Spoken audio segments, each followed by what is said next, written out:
بسم الله الرحمن الرحیم. نن په فوټوشاپ کې زمونږ نهم درس ده او برش ټول پارت 2 باندې کار کوو.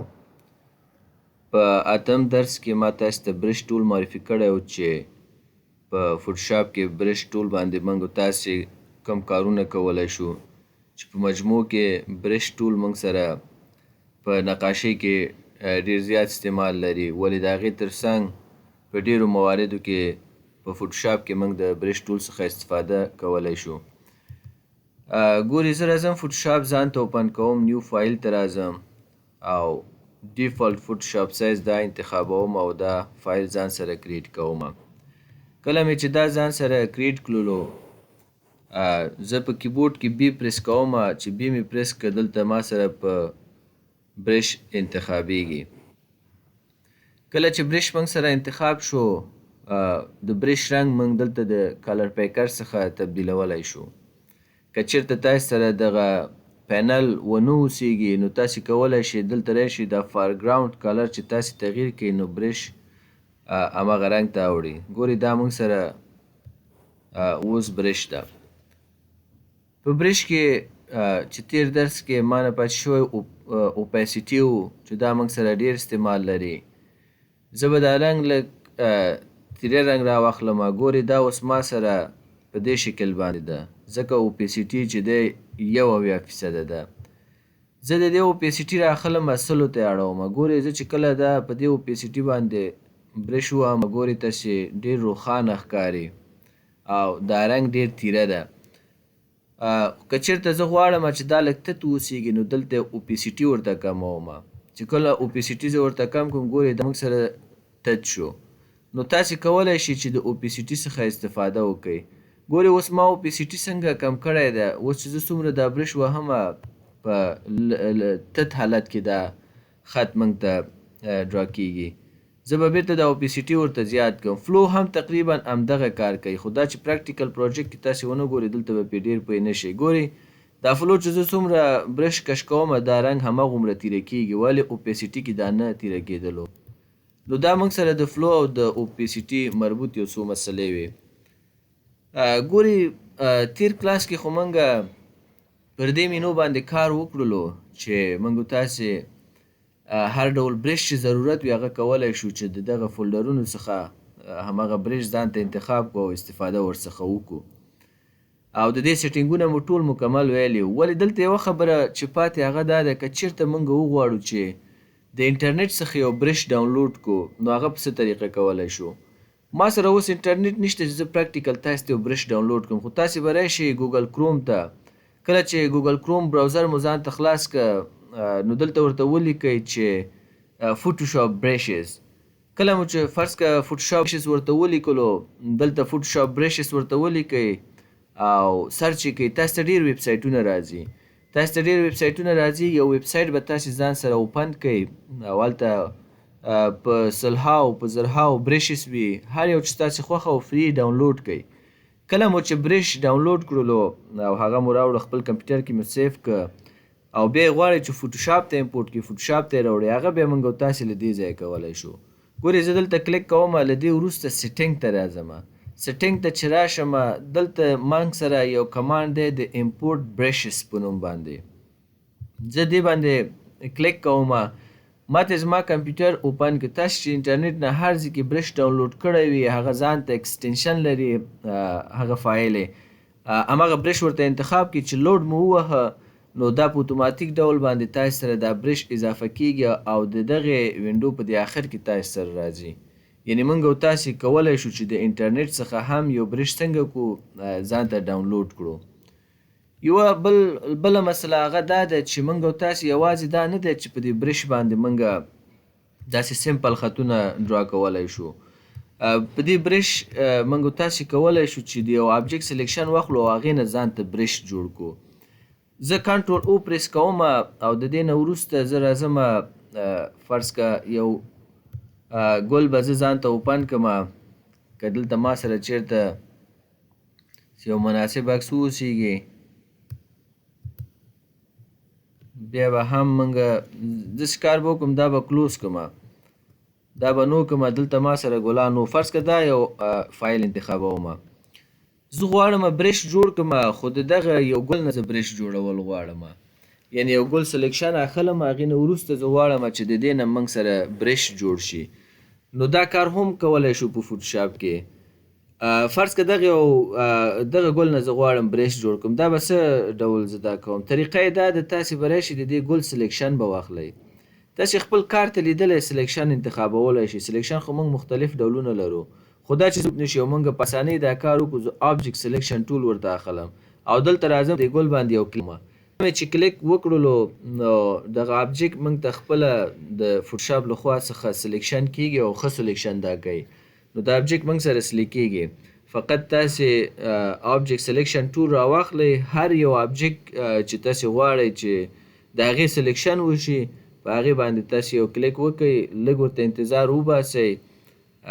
چې د سلیکشن تاسې ته وکړي په دغه وخت کې که زه هرې خواته لاړ شم کلیک وکړم زما ماوس کار نه کوي صحیح دی رایټ لیفټ کلیک یو هم کار نه کوي ځکه دلته ما ورته کمانډ ورکړی ده چې ته ما ته دغه سلیکشن وکړه نو موږ ورته صبر کوو ګورې دغه سلیکشن یې ما سره وکړلو اوس زه غواړم که تاسې فکر دا ډېر ښایسته سلیکشن هم کوي که دا سلیکشن موږ خپله وکړو ډېر پخواري داسې سلیکشن کولی شو ولې آبجیکټ سلیکشن ټول باندې موږ ډېر په اسانۍ سره دا کار کولی شو خیر په هر صورت زه د دې نه برش جوړول غواړم سلیکشن وشو د دې وروسته ایډیټ مینو ته به راشو او د ایډیټ مینو څخه وروسته دلته ګورئ موږ سره ډیفاین برش پریسیټ په نوم باندې یو اپشن ده په دې باندې کلیک کوم ګورئ دغه برش دی چې موږ واخیسته کولی شئ نوم یې په خپله خوښه هر یو نوم چې غواړئ ورته ورکئ خو ما سره دلته چې دی د سیمپل برش 900 اویا په نوم باندې ده زه ورته وایم صحیح ده دا سیف کړه ځان سره چې کله دا سیف شو تاسې وګورئ ما سره د همدغه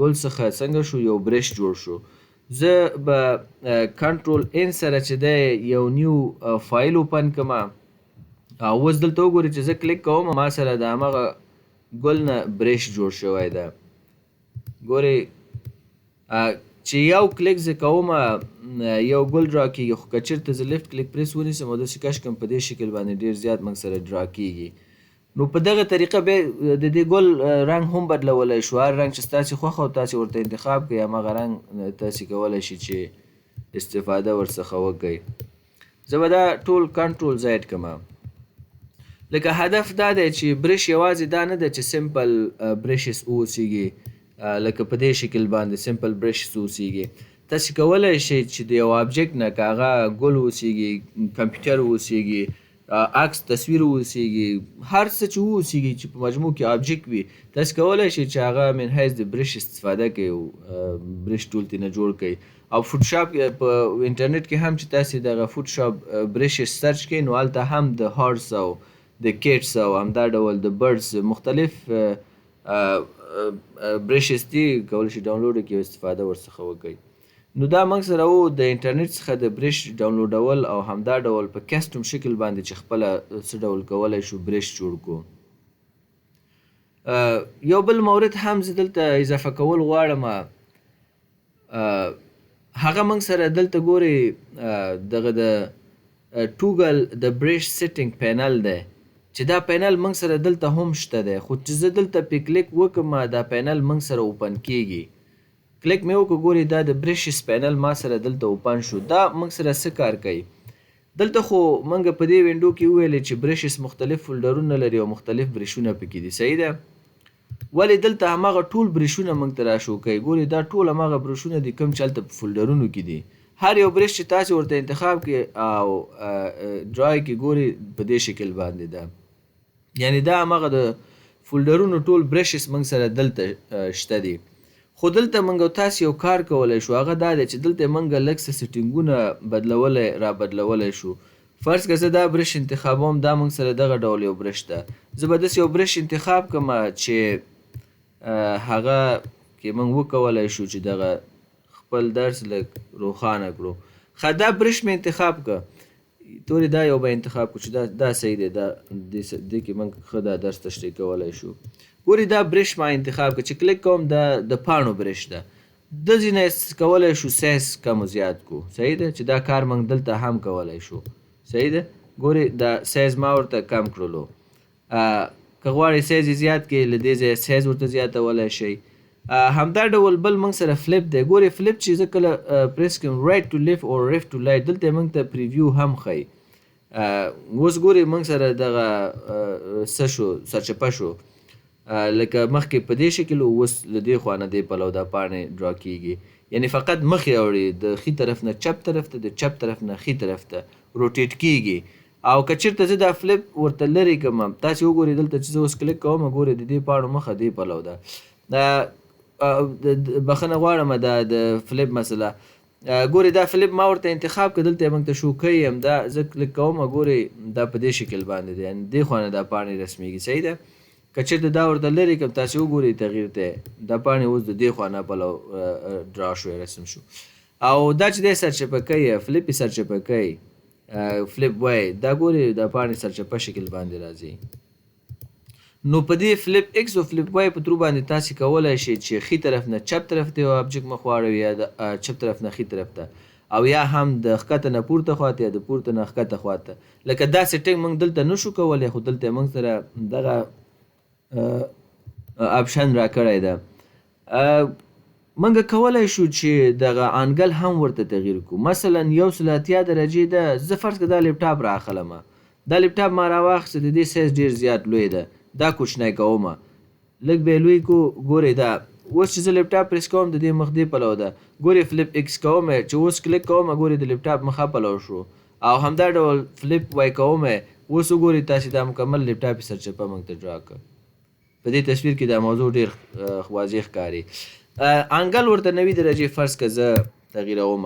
اوس چې زه کله لیپټاپ برش کېکاږم ګورئ په دې شکل باندې موږ سره راځي. همدا ډول کولی شئ چې تاسې دا بېرته صفر کړئ او یا یې کم کړئ یا یې زیات کړئ. راونډنس یې دی فرض کړه راونډنس یې زه ورته 50 انتخابوم چې 50 انتخاب کړم دلته ګورئ چې څومره تغییر زه دلته راولم پریویو کې موږ ته ښیي چې دلته کلیک کوم ګورئ دا اوس په دې شکل راونډنس موږ ته شو کوي. نو دا هم زه بیرته راخلم ډیفالټ چې دی 100% دی دا 100% کوم. بله مسله موږ سره د سپیسینګ دی. سپیسینګ څه کار کوي ګورئ زه دا برش انتخابوم دلته ګورئ تاسې پریویو ته سپیسینګ چې زه څومره زیاتوم ورته دا ګل کمیږي. ګورئ په دې اندازه اوس چې زه کلیک کوم ما سره خو په یو کلیک باندې دا ډرا کیږي خو که لیفټ کلیک زه پریس ونیسم او بیا دا داسې کش کړم ګورئ لرې لرې خپله بیا ډرا کیږي. خو که چېرته زه دا سپیسینګ ورته داسې کم کړم ګورئ د پریویو کې مې ښکاري. اوس چې لیفټ کلیک زه پریس نیسم خط کش کوم ګورئ په دې شکل ډېر زیات راځي. لږ بیا ورته کم کړو ګورئ اوس ګورئ په دغه رقم باندې راځي. نو دا په دغې ترتیب سره موږ تاسې کولی شو چې سیټینګونو کې تغییرات راولو. ولی یو بل موضوع چې هم زه غواړم دلته تاسې ته ووایم زه به دا کنټرول زیډ کړم هغه دا دی چې موږ سره ولې دغه سیټینګز دلته راغلي یعنې یو وینډو موږ دلته لرو دلته څه ضرورت دی. خو والی ګورئ دلته دا دی چې کله موږ تاسې فرض که دغه یو برش انتخاب کړلو او د دې سایز کې مو تغییرات راوسته د دې فلپ مو فرض که تغییرات راوستل انګل مو ورته تغییر کړي سپیسینګ مو دا شیونه هر څه مو ورته تغییر کړي په خپله خوښه مو یو برش جوړ کړه.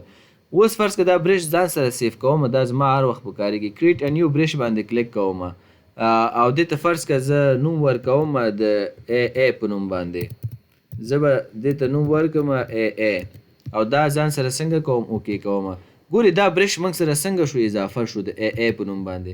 تاسې دلته وینډو ته راشئ ګورئ د ای په نوم باندې موږ سره برش اضافه شوی. هر کله چې ضرورت شو تاسې کولی شئ سمپل ترېنه استفاده وکړئ. یعنې موږ تاسې یو برش کولی شو سیټینګ یې دلته وکړو بیا یې په خپل نوم سیف کړو دلته ترېنه په اسانۍ استفاده وکړو. نو ځکه دې پینل کې دغه سیټینګونه موږ برابرولی شو دی موږ ته فوټوشاپ کې جلا را کړی ده. یو بل مورد هم چې زه غواړم تاسې سره شریک کړم هغه دا ده کله چې تاسې په خپل کیبورډ کې کنټرول او پریس کوئ نو تاسې سره فرض که کیبورډ کار نه کوي. دلیل به یې دا چې دلته تاسې سره به ژبه د انګلیسي نه پښتو واوسیږي. که زه چېرته ژبه دلته پښتو انتخاب کړم کنټرول او وهم دا خو د ښې په معنا شو کنټرول ښې صحیح دی. نو دا خو بیا فوټوشاپ موږ سره اجرات نه کوي په دې خاطر باندې چې دا خو پښتو ژبه نه پېژني دا خو هر څه په انګلیسي دي. نو تاسې کولی شئ د آلټ شفټ سره هم دغه ژبه د پښتو نه انګلیسي ته یا انګلیسي نه پښتو ته واړوئ. نو دې ته هم تاسې متوجه اوسیږئ. یو بل مورد هم وایم او نور انشاءالله درس بس کوو هغه دا ده ګوري هر پروګرام او هر سافټویر چې دی د ټکنالوژۍ په دنیا کې ځان ته خپل شارټکټونه لري. فوټوشاپ هم ځان ته شارټکټونه لري او دغه شارټکټونو کې موږ تاسو تغیرات هم راوستلی شو. ګوري تاسې ایډیټ مینو ته راشئ، د ایډیټ مینو څخه وروسته کیبورډ شارټکټس په نوم باندې دلته سره موږ سره یو کمانډ ده چې کله په دې کلیک وکړم دغه فوټوشاپ کې چې څومره شارټکټونه دي، فایل مینو کې فرض کړه کوم شارټکټونه دي چې کلیک کوم دا د فایل مینو شارټکټونه دي. کنټرول ان نیو، کنټرول او اوپن، براوز ان برج، الټ کنټرول او. صحیح ده چې لاندې راځم دا ډول ټول مکمل شارټکټونه پکې شته. نو تاسې کولی شئ چې په خپله خوښه یو شارټکټ تغییر هم کړئ. کنټرول ان په ځای زه ورته وایم کنټرول وای، خو چون دا ډیفالت حالت دی زه نه غواړم چې دا تغییر کړم. که چېرته زه دا تغییر کړم او اټ شارټکټ ووهم دا موږ سره اټ کېږي، که ډیلیټ ووهم دا شارټکټ موږ سره ډیلیټ کېږي. خو زه په دې کې تغییرات نه راولم، دا مې فقط تاسو ته وښوده چې کیبورډ شارټکټس ان مینوز دلته شته. هره مینو چې کوم شارټکټونه لري، هم ټول چې کوم شارټکټونه لري، نو هغه موږ سره ټول مکمل دلته شته. تاسو کولی شئ چې تغییرات پکې راولئ. نو دا موږ سره د نن ورځ درس. خدای دې وکړي چې یو څه مو ترېنه برداشت کړي اوس چې سبا انشاءالله پر باقي موضوعاتو کار کوو.